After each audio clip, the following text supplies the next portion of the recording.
தாய் தமிழ் உறவுகளுக்கு வணக்கம். மாணிக் தாகூரை மாற்ற வேண்டும், ராகுல் காந்தியிடம் கோரிக்கை வைத்தார்.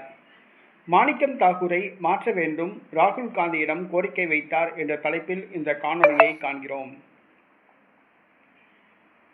தற்பொழுது தமிழக வெற்றி கழக அமைச்சரவையில் காங்கிரஸ் கட்சி பங்கேற்றுள்ளது. காங்கிரஸ் வருகிற லோக்சபா தேர்தலில் 20 தொகுதிகளில் போட்டியிட திட்டமிட்டுள்ளது. ஆனால் விஜய் 5 தொகுதிகளுக்கு மேல் தர சம்மதிக்கவில்லை என்று கூறப்படுகிறது. மீண்டும் திமுக பக்கம் தனது பார்வையை ராகுல் காந்தி திருப்பியுள்ளார். ராகுல் காந்தி மு.க. ஸ்டாலினை தொடர்பு கொண்டு ரகசியமாக தொலைபேசியில் பேசியுள்ளதாக கூறப்படுகிறது. அதற்கு மு.க. ஸ்டாலின் எந்த ஒரு சம்மதமும் தெரிவிக்கவில்லை என்று கூறப்படுகிறது.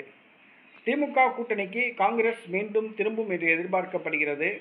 ஆனால் மு.க. ஸ்டாலின் எந்தவித பதிலும் சொல்லவில்லை என்று கூறப்படுகிறது. சட்டசபை தேர்தலுக்கு முன்பாக திமுக கூட்டணியில் திமுக காங்கிரசுக்கும் இடையே மிகப்பெரிய ஒரு பூசலை உண்டாக்கியவர் மாணிக்கம் தாகூர். தற்பொழுது தமிழக வெற்றி கழக அரசு ஆட்சி அமைவதற்கு ஆதரவு தருவதற்கும் முழு காரணம் மாணிக்கம் தாகூர் தான். இந்த மாணிக்கம் தாகூர் தேர்தலுக்கு பிறகு தமிழக காங்கிரஸ் கட்சி தலைவராக நியமிக்கப்பட்டுள்ளார். தாவேகா அரசுக்கு வக்காலத்து வாங்கி வருகிறார். திமுகவை வாங்கு என்று வாங்கி வருகிறார். தற்பொழுது திமுக மாணிக்கம் தாகூர் மீது கோபத்தில் உள்ளது. இந்த சூழ்நிலையில் ராகுல் காந்தி மு.க. ஸ்டாலினை தொடர்பு கொண்டு திமுக காங்கிரஸ் கூட்டணி பற்றி பேசியதாக கூறப்படுகிறது. அதற்கு மு.க. ஸ்டாலின் பதில் சொல்லவில்லை. மு.க. ஸ்டாலின் ஒரே ஒரு கோரிக்கை மட்டும் வைத்துள்ளார்.